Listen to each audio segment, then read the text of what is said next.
Hello मेरे प्यारे दोस्तों, कैसे हो आप सभी। तो दोस्तों आज जो हम टॉपिक लेके आए वो है हमारा ट्रांसफॉर्मेशन ऑफ एनर्जी। तो दोस्तों इस लेसन के दो टॉपिक हो चुके हैं, इससे पहले दो वीडियो आ चुके हैं। सबसे पहले वो वीडियो को जाके देख ले और अच्छे से समझ ले, तो ये वीडियो देखेंगे तो थोड़ा और ज़्यादा मजा है, क्योंकि आपको लेसन के बारे में थोड़ा पहले से ही कुछ पता होगा दोस्तों।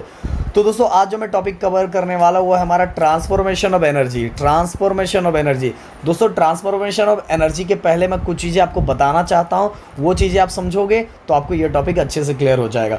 दोस्तों जो एनर्जी आज है वही एनर्जी 100 साल के बाद होगा, 100 साल के पहले भी वही एनर्जी था, और हमारे बच्चे के बच्चे बच्चे के बच्चे भी आएंगे तो भी एनर्जी वही रहेगा। कहने का मतलब energy neither be created nor be destroy, it converted into one form to another form. Energy कभी बनाई नहीं जा सकती, एनर्जी को कभी ख़त्म नहीं किया जा सकता, बस एनर्जी को एक फॉर्म से दूसरे फॉर्म में क्या कर दिया जाता है, चेंज किया जा सकता है।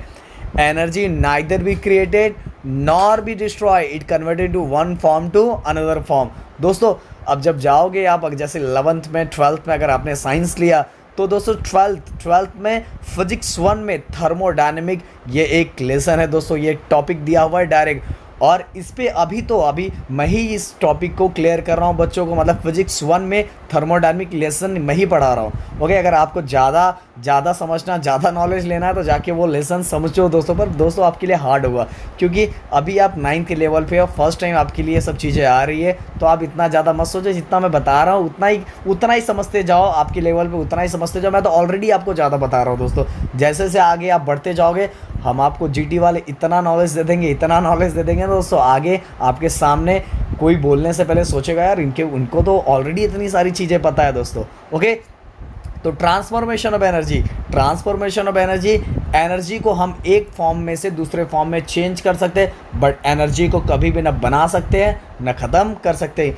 ये मैं नहीं बोल रहा दोस्तों, ये थर्मोडायनेमिक बोलता है, इस टॉपिक को थर्मोडायनेमिक बोलते हैं दोस्तों, ये लॉ है। बट अभी आपको ऐसा कुछ नहीं दिया हुआ है, यहाँ बस क्या लिखा हुआ है डायरेक्ट वो हम देख लेते हैं। Law of conservation of energy, आपको जिस लेवल के हिसाब से दिया उसी हिसाब से हम पढ़ते हैं। Law of conservation of energy, energy can neither be created not destroy, it can be converted. इधर ऐसा एक बार मैं ऐसा कर देता हूँ।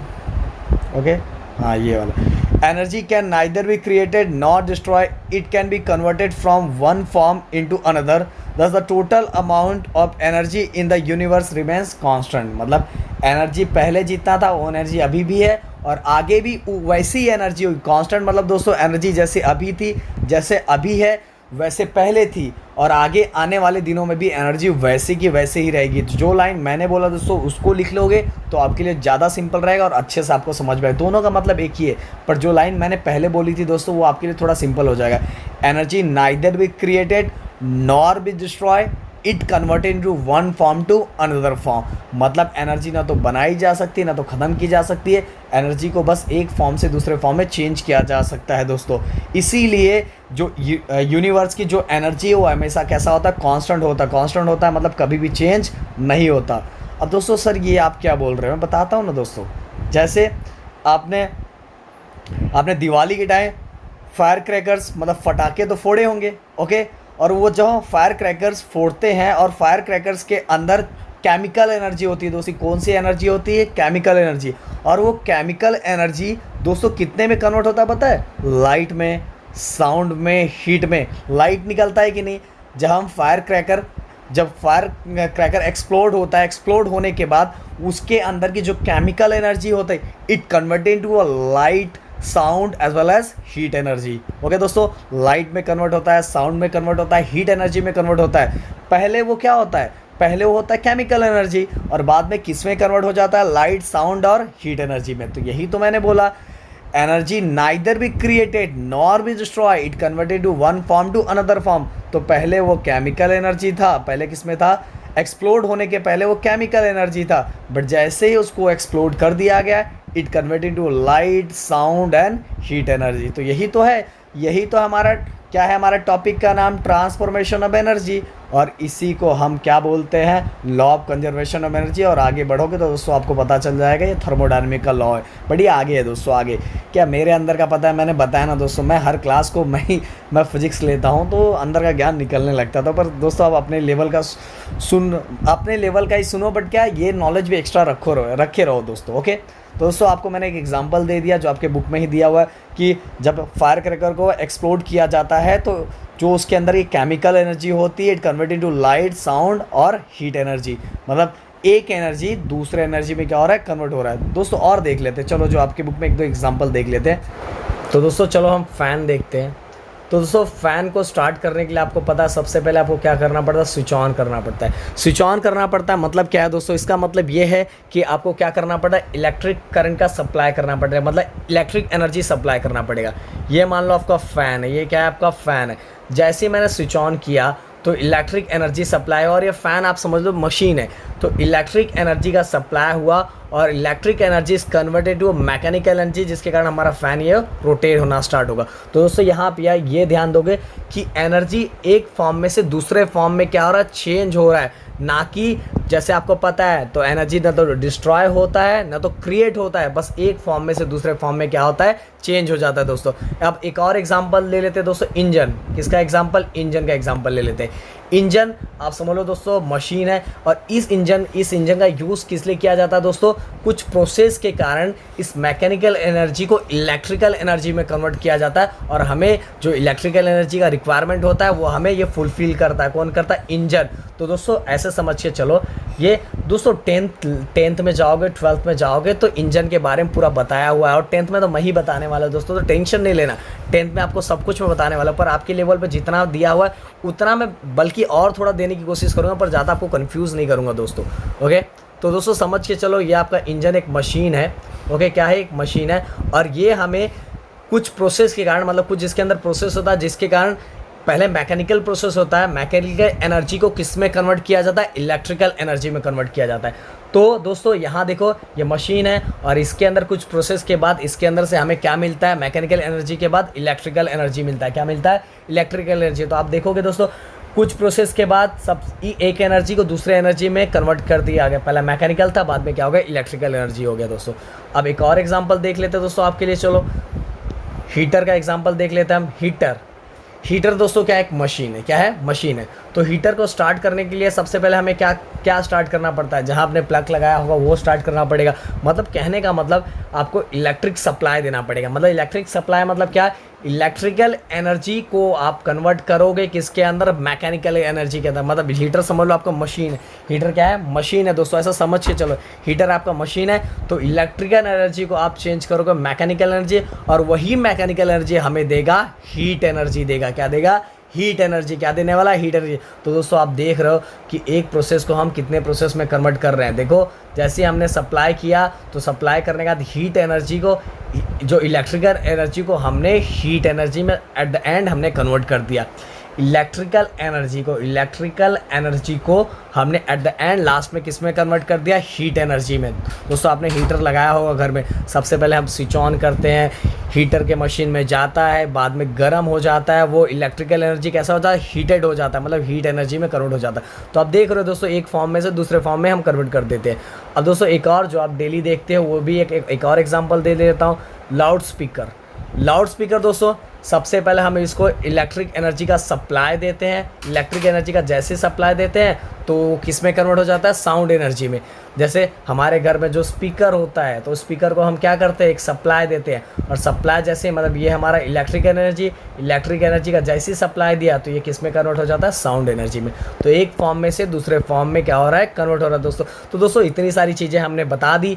अगर आपको एग्जाम में आता है कि right the law of conservation of energy, तो दोस्तों आप या तो ये लिख सकते हो या तो जो मैंने बताया वो लिख सकते हो। मैंने क्या बताया था, energy neither be created nor be destroy, it convert into one form to another form. या तो दोस्तों आप ये भी लिख सकते हो, दोनों का मीनिंग एक ही है। Energy can neither be created nor be destroy, it can be converted from one form into another, thus the total amount of energy in the universe remains constant। Okay दोस्तों, आप दोनों में से कोई भी लिख सकते हैं, आपको पूरा मार्क्स मिलेगा दोस्तों, कोई मार्क्स कट करने वाला नहीं है दोस्तों। फ्री फॉल दोस्तों ये जो फ्री फॉल है, ये फ्री फॉल मैं आपको फेस टू फेस करवाऊँ, क्योंकि दोस्तों ये एक तरह से डेरिवेशन दिया, एक्सप्रेशन दिया हुआ है, कुछ प्रूफ करने के लिए दिया हुआ है, हमें कुछ प्रूफ करने के लिए दिया हुआ है। तो ये प्रूफ मैं ऐसे नहीं बताऊंगा, ये आपको मैं बोर्ड पे एक्सप्लेन करके फेस टू फेस बताऊंगा, तो वो मैं आपको नेक्स्ट वीडियो में करवाने वाला हूँ दोस्तों। तो हम चलते हैं, ये जो लास्ट टॉपिक है, हमारा लास्ट टॉपिक फ्री फॉल होगा, बट इस लेसन का ये लास्ट टॉपिक है पावर। ओके दोस्तों, पर हमारा एक टॉपिक बचा रहेगा, जो है हमारा क्या है, ऊपर जो हमें प्रूफ करना है वो हम बोर्ड पे करेंगे इसके बाद वाले वीडियो में। तो पावर दोस्तों, पावर जैसे आप बोलोगे कि उसके अंदर पावर बहुत है, सही बात है, पावर। तो दोस्तों हम यहाँ क्या समझने वाले, मैं ये नीचे वाला एग्जांपल लेता हूँ, नीचे वाला एग्जांपल बहुत मस्त दिया हुआ है। Suppose Rajashri, Yash and Ranjit have to reach the top of a small hill. Rajashri went by car, Yash went cycling while Ranjit went walking. If all of them choose the same path, who will reach first and who will reach last? Okay दोस्तों, राजश्री जो है दोस्तों, तीनों ने decide किया, Rajshri, Yash and Ranjit, Rajshri and Yash and Ranjit ने ये decide किया कि उनको एक स्मॉल हिल है, उसके टॉप पे जाना है। कहाँ जाना है? एकदम टॉप पे जाना है, टॉप पे जाना है। तो सबने डिसाइड किया कि हम एक ही सेम रास्ते से जाएंगे, सेम रास्ता होगा जाने का रास्ता, ये टॉप हिल पे जाने का रास्ता सेम होगा, बट कोई किसी और तरह से जाएगा, कोई किसी और तरह से जाएगा, कोई किसी और तरह से जाएगा। तो जो राजश्री है वो जाएंगे कार से, यश जाएंगे साइकिल से, साइकिलिंग करके जाएंगे, और रंजीत जाएंगे बाय वॉकिंग, मतलब पैदल जाएंगे। दोस्तों रास्ता सेम है, रास्ता सेम पाथ है, रास्ता क्या है? सेम है। बट यहाँ क्या पूछा है, who will reach first and who will reach last. तो आपका आंसर फटाक से आप मुझे आंसर दे दोगे, मुझे पता चलो, कमेंट्स में लिख दो फटाफट कि कौन सबसे पहले, राजश्री सबसे पहले पहुंची, यश सबसे पहले पहुंचा, या रंजीत सबसे पहले पहुंचा, कौन पहुंचा सबसे पहले, ये हिल के टॉप पे सबसे पहले कौन पहुंचा है। तो आप मुझे पता है, आप फटाफट बताओगे सर सबसे पहले कार पहुंचेगा, देन साइकिल वाला पहुंचेगा, देन रंजीत बेचारा पैदल पहुंचेगा, क्योंकि कार के अंदर पावर बहुत ज़्यादा होता है कंपेयर टू साइकिल, और साइकिल से ज़्यादा, साइकिल का पावर किससे ज़्यादा होता है? जब वॉकिंग बाय, उसके अंदर अगर पैदल जा रहा है तो उसके अंदर क्या होगा? पावर कम होगा बाय वॉकिंग। ओके, तो सबसे ज़्यादा पावर किसके अंदर हो गया? कार के अंदर। बाय वॉकिंग मतलब मैं खुद का पावर यूज़ करो, तो मेरे अंदर का पावर साइकिल एंड कार के कंपैरिजन में क्या होगा? कम होगा दोस्तों। तो दोस्तों यही तो बताया हुआ है, क्या बताया हुआ है कि ये देखो, in the above example the work done is the same in each example. Work done same है दोस्तों, तीनों में वर्क वैसे ही हो रहा है, क्योंकि वर्क क्या होता है? वर्क आपको पता है कि फोर्स इनटू डिस्प्लेसमेंट। डिस्प्लेस क्या किया? सब में, सबको टॉप पे ही जाना है, सबको क्या है? टॉप पे जाना है। तो वर्क दोस्तों ध्यान दो, the work done is the same in each example, क्योंकि सबको एक ही जगह पे जाना है। डिस्प्लेसमेंट अगर सेम है तो वर्क क्या हो गया? सेम हो गया। But the time taken to perform the work is a different. But work same है, बट वही वर्क करने के लिए तीनों को टाइम अलग अलग लगा। एक को टाइम अलग अलग लगा, राजश्री को टाइम अलग लगा था, फिर इसके बाद और कौन थे? यश को टाइम अलग लगा था, फिर इसके बाद और कौन थे दोस्तों? रंजीत को टाइम अलग लगा था। वर्क वही है, वर्क तीनों ने वर्क सेम किया है, काम सेम ही किया है, सबको टॉप पे ही जाना था, काम तीनों का सेम है, रास्ता भी सेम है, बट टाइम लगने वाला टाइम क्या है? अलग अलग है। और लगने वाला टाइम अलग अलग कम क्यों है? क्योंकि दोस्तों पावर यहाँ अलग अलग है, पावर क्या है? अलग अलग है। तो यही तो लिखा हुआ है दोस्तों, but the time taken to perform the work is different different for each person for each method. Okay, क्योंकि दोस्तों हर के लिए पावर क्या था? अलग अलग था, इसीलिए सबको टाइम क्या लगा? अलग अलग लगा। अब दोस्तों पावर का हम डेफिनेशन देख लेते हैं। अगर एग्जाम में आया तो आप क्या लिखोगे? The work done is express in the term of power, and power is the rate at which work is done. Okay, power ऐसा ही है। पावर मतलब क्या है दोस्तों? पावर को आप डायरेक्ट ऐसे भी डिफाइन कर सकते हैं। Power is define as it is the ratio of work upon time, या तो जो ऊपर लिखा हुआ ये power is the rate at which work is done, मतलब पावर मतलब किसके अंदर पावर कितना है, कैसे डिसाइड करेंगे? अगर हम बोलेंगे कि रंजीत जो राजश्री था, राजश्री को उसको जितना टाइम लगाया और डिवाइड करेंगे तो उसका पावर ज़्यादा निकलेगा। अगर हम रंजीत का उसके वर्क से टाइम, क्योंकि वर्क तीनों का सेम है पर टाइम के साथ हमें डिवाइड करना है, तो तीनों का पावर क्या निकलेगा? अलग अलग। तो दोस्तों आप या तो ऐसे डिफाइन कर सकते हो, power is the rate at which work is done, या तो power is define as it is the ratio work upon time. और जो पावर का जो यूनिट बन गया वो दोस्तों क्या हो गया, वो लिख के दिखा था P equal to W upon T, P equal to W upon T, work upon time. Work, वो वर्क कितने टाइम में हुआ है वो दोनों को डिवाइड करूँगा तो मुझे क्या मिल जाएगा, पावर। मान लो मुझे एंड राहुल सर को एक काम दिया गया है और मुझे दोनों को काम सेम दिया गया है, तो मैंने वो काम 2 घंटे में किया और राहुल सर ने 1 घंटे में किया, तो बताओ पावर किसके अंदर ज़्यादा। आप बोलोगे राहुल सर के अंदर पावर ज़्यादा है, क्योंकि वो काम मैंने 2 घंटे में किया और राहुल सर ने 1 घंटे में किया, तो आप बोलोगे पावर राहुल सर के अंदर ज़्यादा है। ओके, तो दोस्तों अब ऐसा यूनिट आपको पता है। अब अगर इसको इधर ही मैं लिखता हूँ, वर्क का जो ऐसा यूनिट का था वो क्या था, जूल था, और टाइम का ऐसा यूनिट सेकंड होता है दोस्तों। ओके, तो जो पावर का यूनिट क्या हो जाएगा, पावर का यूनिट क्या हो जाएगा, जूल्स पर सेकंड। दोस्तों इसी से आप बना सकते हैं, पावर डब्ल्यू अपॉन टी होता है, वर्क का P equal to W upon T, और वर्क का यूनिट क्या होता है, जूल होता है। वर्क का यूनिट क्या होता है, जूल होता है। टाइम क्या होता है, सेकंड होता है। तो पावर का भी यूनिट क्या हो जाएगा दोस्तों, इन शॉर्ट पावर का यूनिट हो जाएगा डायरेक्ट हो जाएगा जूल पर सेकंड। जूल पर सेकंड, या तो जूल पर सेकंड को दोस्तों डायरेक्टली लिखा जाता है वॉट। क्या लिखा जाता है, वॉट। आपने देखा होगा कि आपके बल्ब में लिखा होगा 20 वॉट, 30 वॉट, ऐसा लिखा होता है वॉट, WATT, वॉट लिखा होता है। तो हमें पता चल जाता है कि इसके अंदर कितना पावर है, इस बल्ब के अंदर कितना पावर है दोस्तों। और ये सब जो रिलेशन है इसको आपको याद रखना है दोस्तों। 1 watt equal to 1 joule upon 1 second. Okay, power is called, देखो दोस्तों बड़े बड़े इंडस्ट्रीज़ में जो पावर यूज़ होता है उसको हॉर्स पावर, क्या बोलते हैं, हॉर्स पावर। जैसे आपने देखा होगा फरारी कार के आगे फरारी का जो लोगो है वो हॉर्स की तरह होता है। कैसे होता है, हॉर्स की तरह। हॉर्स बना नहीं पा रहा पर समझ लो ये हॉर्स है, हॉर्स की तरह होता है। क्यों हॉर्स का पावर रखा है, क्योंकि इसका जो इंजन होता है वो हॉर्स पावर वाला होता है, उसके अंदर बहुत पावर होता है। फरारी का जो कार होता है, फरारी कार आपको पता होगा ना। चलो एक फरारी कार मैं आपके लिए यहाँ ड्रॉइंग कर देता हूँ, आपको मज़ा आ जाएगा।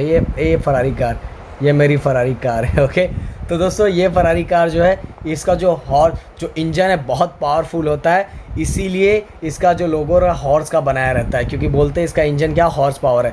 तो बड़े बड़े इंडस्ट्रीज़ में जो पावर यूज़ किया जाता है वो in term of horse power use किया जाता है। और 1 हॉर्स पावर कितना होता है दोस्तों, 1 HP।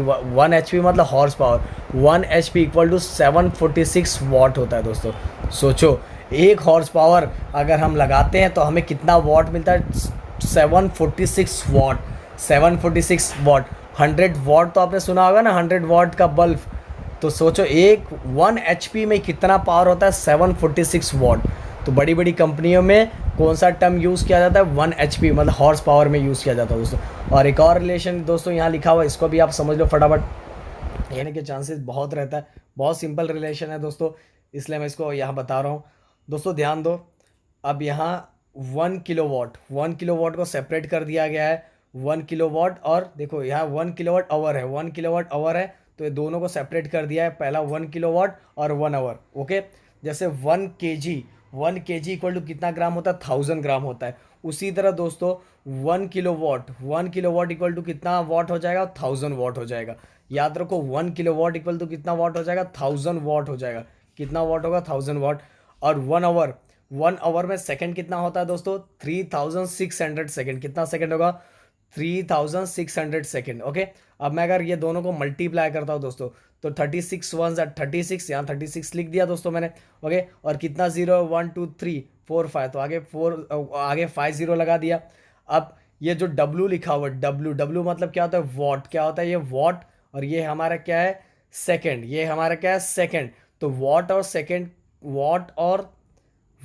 और सेकंड को जब हम मल्टीप्लाई करते हैं तो जो नया यूनिट बनता है वो क्या होता है, जूल। ओके, वॉट और सेकंड को मल्टीप्लाई करके जो नया यूनिट बनता है क्या होता है, जूल बनता है। तो दोस्तों इसीलिए यहाँ जूल डायरेक्ट लिखा हुआ है। ओके दोस्तों, अब इसको हम डायरेक्ट डेसिमल फॉर्म में लिख रहे हैं, कैसे आगे शिफ्ट करेंगे। ओके, 1, देखो कितना 0 है, 1 2 3 4 5, बट हमें 6 के आगे शिफ्ट करना है, इसलिए इसको भी काउंट कर लेंगे 6। इसलिए दोस्तों यहाँ क्या लिखा है, देखो 3.6 इंटू 10⁻6 जूल। ओके, क्योंकि काउंट किया पीछे से डेसिमल को आगे शिफ्ट किया हुआ है। 1 2 5 0 और 5 के आगे और डेसिमल शिफ्ट किया हुआ है, इसलिए इधर आ गया 3.6 इंटू 10⁻6 जूल। ओके, तो दोस्तों इसीलिए 1 किलोवाट आवर इक्वल टू कितना होगा 3.6 इंटू 10⁶ जूल। ओके, अब जो हम घर में दोस्तों इलेक्ट्रिक यूज़ जो डोमेस्टिक पर्पस के लिए जो इलेक्ट्रिक यूज़ करते हैं उसको मेज़र कैसे किया जाता है दोस्तों, आपको पता है यूनिट आपके घर में आता है कि 10 यूनिट यूज़ किया, कि 20 यूनिट यूज़ किया, कितना यूनिट यूज़ किया है। तो आपको ये पता रहना चाहिए कि 1 kilowatt hour equal to 1 unit होता है। कितना होता है? 1 kilowatt hour equal to 1 unit. Okay दोस्तों, यहाँ एक साइंटिस्ट के बारे में दिया है, ये भी हम जान लेते हैं। क्या दिया हुआ दोस्तों कि जैसे आपको पता है कि अगर बहुत सारे स्टूडेंट को ये बात पता होगा कि steam engine was invented by, कौन सबसे पहले इन्वेंट किया था? Invented by James Watt. किसने इन्वेंट किया था? James Watt. और दोस्तों इनका जो सरनेम है वॉट, और इसी वॉट के नाम पे जो पावर का यूनिट बनाया गया, इसलिए पावर के यूनिट को क्या बोला जाता है? वॉट बोला जाता है। क्योंकि स्टीम इंजन को सबसे पहले इन्वेंट किसने किया था? इन्वेंट किसने बनाया था? उसने बनाया था, किसने बनाया था? आपको नाम मैं बता चुका, जेम्स वॉट ने। ओके दोस्तों, और एक और चीज़ है जो बहुत इंपॉर्टेंट चीज़ है आपके नॉलेज के लिए कि James Watt was the first to use the terms horse power. Horse power जो मैंने अभी बताया, ये देखो ये कि 1 HP इक्वल टू 746 वॉट। तो जेम्स वॉट पहले ऐसे थे जिन्होंने ये टर्म यूज़ किया था, जो था हमारा हॉर्स पावर। तो दोस्तों इसके लिए आपको पता चल गया, यहाँ इनका बर्थ ईयर दिया हुआ है और डेथ ईयर दोनों दिया हुआ है, तो आप नॉलेज के लिए आप याद रख सकते हो दोस्तों। और दोस्तों इसके साथ ही एक टॉपिक को छोड़ के हमारे यह पूरा लेसन क्या होता है? कंप्लीट होता है। और इसके बाद हमारा दो चीज़ बचता है, एक फ्री फॉल और दूसरा हम अनसॉल्व न्यूमेरिकल भी करेंगे दोस्तों। ओके दोस्तों, तो प्लीज़ वीडियो को प्लीज़ लाइक करें, दोस्तों के साथ शेयर करें, एंड जितना ज़्यादा हो सके दोस्तों, जितना ज़्यादा हो सके उतना दोस्तों से सब्सक्राइब भी करवाएं दोस्तों, क्योंकि आपके प्यार एंड सपोर्ट की बहुत ज़्यादा ज़रूरत है। ओके दोस्तों, bye bye, take care and जय हिंद दोस्तों।